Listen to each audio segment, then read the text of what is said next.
तो चलिए चलते हैं अगले भाग में, एपिसोड 3 में। शेयर मार्केट में चंदू ने कैसे कमाया, चिंकी ने कैसे गवाया। 415 रुपए प्रति शेयर पर बेच देंगे, जिससे उसे प्रति शेयर 274 रुपये का बढ़िया मुनाफा होगा। इसका मतलब होगा कि उसे लाभ के रूप में 1,91,800 रुपये की कमाई होगी। और अगर सपने की तरह उसे अरविंद इंफ्रास्ट्रक्चर लिमिटेड के 70 अतिरिक्त शेयर मिल गए, अपने सपने में उसे 10:1 का स्वयं दिखेगा। यानी अगर वह अरविंद मिल्स के साथ 100 शेयर खरीद लेती है तो वह उसे अरविंद इंफ्रास्ट्रक्चर के 70 शेयर भी मिल जाएंगे।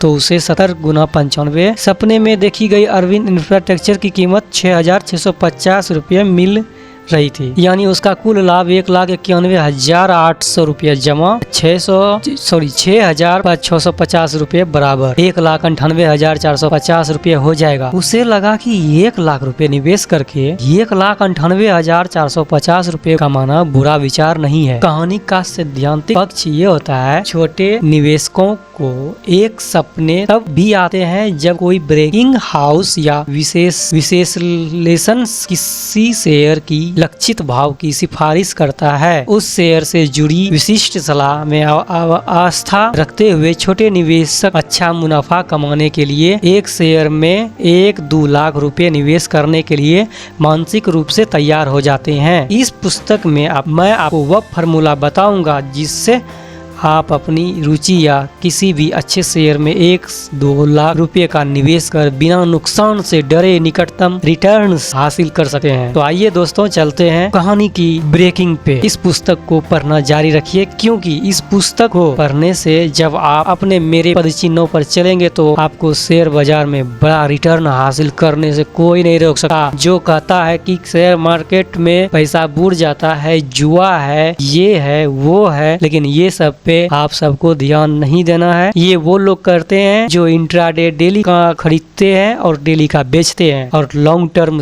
जो वो होता है, जो इन्वेस्टर होता है, बिगनर्स होता है, मिलीनियर्स होता है, तो उसके लिए आपको जो है कि आगे करना ही होगा। तो आइए चलते हैं, देखते हैं चिंकी को अपने सपने पर इतना भरोसा क्यों था।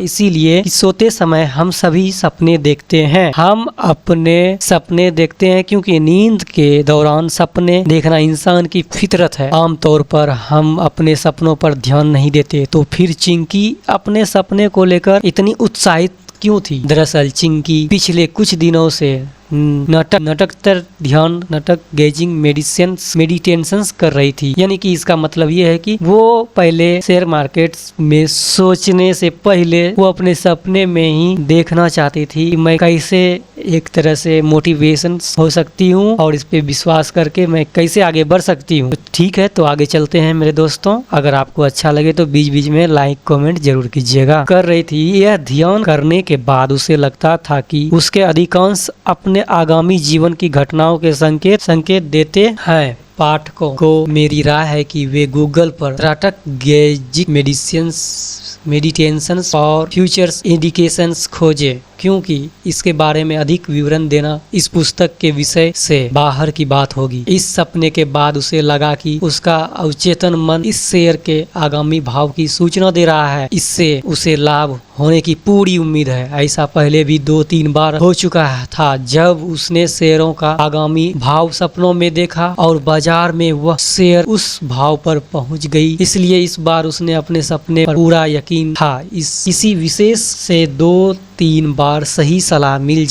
जाने पर विशेषज्ञ में पर उसके प्रति विश्वास विकसित हो जाता है और चौथी बार वह उसकी सलाह पर चलकर बड़ी धनराशि निवेशित कर देता है। अगर दुर्भाग्यवश 3 बार सही सलाह के बाद चौथी सलाह उतनी खड़ी नहीं उतरी तो निवेशक का सारा पैसा एक ही शेयर में फंस जाता है। कभी कभी अपने फॉलोअर्स को भी ऐसे हालात का सामना करना पड़ जाता है। मैंने यह पुस्तक यही सिखाने के लिए लिखा है कि किस तरह से आप बड़ी मात्रा में धनराशि को उस एक शेयर में निवेश कर सकते हैं जिस पर आप भविष्य में मल्टीबैगर शेयर होने का भरोसा रख। आखिरकार चिंकी ने 19 सितंबर 2005 सोमवार को बाजार खुलने पर अरविंद मिल्स 1 लाख रुपए का निवेश करने का फैसला कर ही लिया, क्योंकि उसको जो है कि शेयर मार्केट में अपना किस्मत आजमाना है और मेरे भाई आप लोगों को भी आजमाना है तो अगला एपिसोड जरूर सुनिए और अपने भाई को प्यार दुलार देते रहिए और ये ऑडियो बुक इतना सुनिए और इतना शेयर कीजिए, अपने मन को शांति से ऐश बना के। जय हिंद, जय भारत।